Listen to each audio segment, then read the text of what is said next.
Last week na lang natin is Hiraya Manowari. Yan. Ang lalim. Hindi siya matalimhagang salita, pero gusto ko lang siya i-add kasi maganda yung kahulugan niya. Hiraya Manowari. Gusto ko na siya bago natin i-ano talaga. May pa-surprise. Familiar ba kayo sa Hiraya Manowari. isang word? Ano yung sabihin niya sa Dalawang word kasi nasa isip ko. Ano? Isa lang. Magkatotoo. Ayun. Si Bini. Ikaw, Winnie. Sa akin yung Hiraya Manowari, kumbaga ito yung salita na kung ano man yung mangyari sa hinaharap in the future. Yan. Ayan. Mm. Ikaw, Winnie. Yung naiisip ko dyan is yung panalangin. Kumbaga parang iniba lang siya na word o na salita, Sorry, babe, pero yun nga.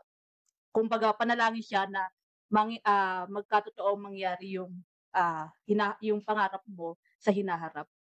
Ayan. Ganda. Silang lahat. Kasi yung ibig sabihin ng first word na Hiraya, pag-asa. At pinagsama sila sa Hiraya Manowari is sana mangyari or sana matupad. So parang isa siyang manifestation. So parang sinasabi mo siya. Pwede ring pag-asa, di ba? Tsaka parang makikita mo sa Manawari yung parang yung Mangyari. manangyari ka na sana. Mangyari. Gano'n, di ba? Para sa last na lang, gagawa tayo, may onting game tayo.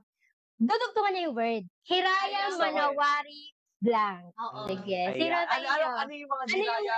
Hiraya, gusto mo, ihuli na natin to si Ginoong Kenneth. Kasi parang iba yung Siya yung pasabog eh. Hiraya Manawari. Si Binibining Sandara.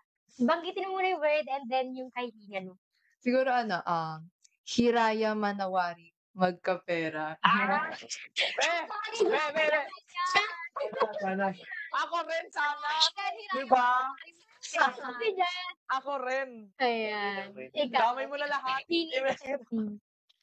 Hiraya Manawari, sana makapagtapos ako ng pag-aaral.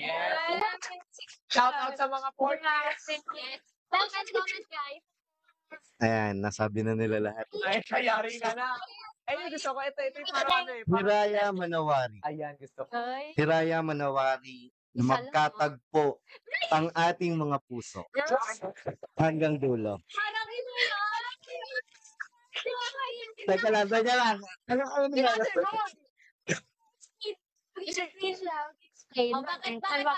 sana magpo ang inyong mga puso? Tayo lang dalangin ng aking puso. Dalangin ng aking... dalangin ito ng aking pagkatao, ng aking puso. Mula noon hanggang sa ngayon. Yes! Sa mga susunod pa na taon. Yes. Ikaw ba?